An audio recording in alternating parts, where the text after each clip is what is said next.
కాంగ్రెస్ పార్టీతో కలిసి పని చేయాలి అని ఇదివరకే నిర్ణయించుకున్నాం. తెలంగాణలో కాంగ్రెస్ పార్టీకి మద్దతు ఇవ్వడం జరిగింది. కనుకనే కాంగ్రెస్ పార్టీ ఈరోజు అధికారంలోకి వచ్చింది.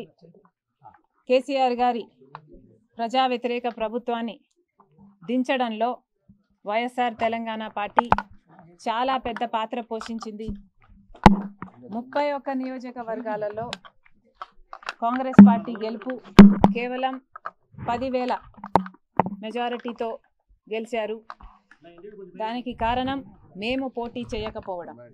వైఎస్ఆర్ తెలంగాణ పార్టీయే పోటీ చేసునుంటే కాంగ్రెస్ పార్టీకి చాలా ఇబ్బంది అయ్యేది. ఈ కృతజ్ఞత భావం కాంగ్రెస్ పార్టీలో కూడా ఉంది. వైఎస్ఆర్ తెలంగాణ పార్టీకి నేను చేసిన త్యాగానికి కాంగ్రెస్ పార్టీ వాళ్ళు విలువనిచ్చి ఈరోజు నన్ను కాంగ్రెస్ పార్టీలోకి ఆహ్వానించడం జరిగింది. కాంగ్రెస్ పార్టీతో కలిసి పని చేయడానికి నాకు కూడా ఏ అభ్యంతరం లేదు. ఎందుకంటే ఈరోజు కాంగ్రెస్ పార్టీనే మన దేశంలో అతిపెద్ద సెక్యులర్ పార్టీ, ప్రతి ఒక్కరికి భద్రతనిచ్చే పార్టీ కాంగ్రెస్ పార్టీ. కనుక కాంగ్రెస్ పార్టీని బలపరచాలని మేము నిర్ణయించుకున్నాం. ఈ క్రమంలోనే అతి త్వరలోనే యాక్చువల్లీ రేపే ఢిల్లీకి ప్రయాణమై వెళ్తున్నాం.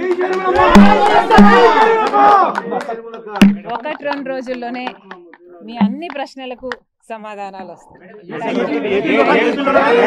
ಈ ವಿಡಿಯೋ ನಿಮಗೆ ಇಷ್ಟವಾಗಿದ್ದರೆ ಲೈಕ್ ಮಾಡಿ, ಶೇರ್ ಮಾಡಿ. ಇನ್ನು ನಮ್ಮ ಚಾನೆಲ್ಗೆ ಸಬ್ಸ್ಕ್ರೈಬ್ ಆಗಿಲ್ಲ ಅಂದ್ರೆ ಸಬ್ಸ್ಕ್ರೈಬ್ ಮಾಡ್ಕೊಳ್ಳಿ. ಮುಂದೆ ಬರೋ ಎಲ್ಲ ವಿಡಿಯೋಗೋಸ್ಕರ ಬೆಲ್ ಬಟನ್ ಕ್ಲಿಕ್ ಮಾಡಿ. ಧನ್ಯವಾದ.